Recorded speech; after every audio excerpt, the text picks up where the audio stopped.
Hello all of you, Vijay Arora this side and I again welcome you on my YouTube channel that is Amar Jyoti knowledge. और आज हम बात करेंगे silent feature of our constitution जो हमने पिछली session किया था उसका नेक्स्ट। और सबसे पहले जुडिशियल सुप्रीमेसी एंड इंडिपेंडेंट।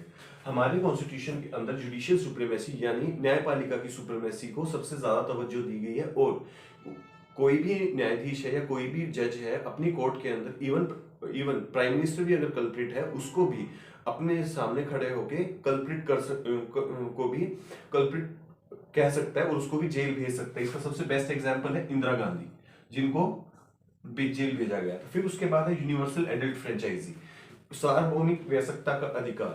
इसके अंदर कोई भी 18 साल से ऊपर का बच्चा है या ऊपर का वयस्क है या फिर एडल्ट है वो वोट कास्ट कर सकता है। और पहले ये उम्र 21 साल थी और 61st अमेंडमेंट 1988 के अंदर इसको घटा के 18 साल किया गया।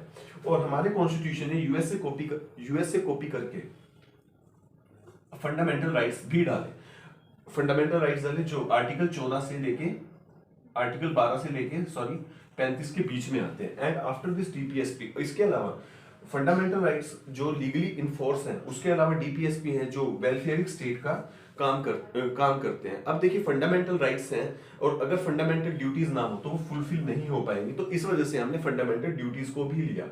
और सेक्युलर स्टेट, हमारे कॉन्स्टिट्यूशन के अंदर सीधा बोला गया है India is a secular state. और ये ऐसा नहीं है कि हम किसी भी धर्म को नहीं मानते, हम सभी धर्मों की बराबर में इज्जत करते हैं और रिस्पेक्ट करते हैं और उनके सारे कस्टम्स को मानते हैं। फिर उसके बाद सिंगल सिटीजनशिप, हमारे देश के अंदर सिंगल सिटीजनशिप है। पहले जम्मू एंड कश्मीर में डबल सिटीजनशिप थी, पहले उनका अलग था और इंडिया की सिटीजन अलग थी। लेकिन 370 को स्क्रैप करने के बाद सिंगल सिटीजनशिप का कॉन्सेप्ट हमारे देश के अंदर कंप्लीटली अनेक्ट हो चुका है।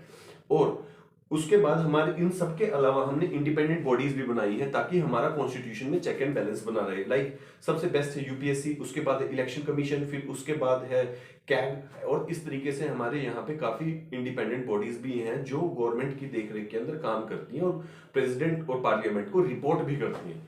तो आज के लिए हम इतना ही रखते हैं। Thank you so much for watching, have a nice day, please like share and subscribe. Thank you so much.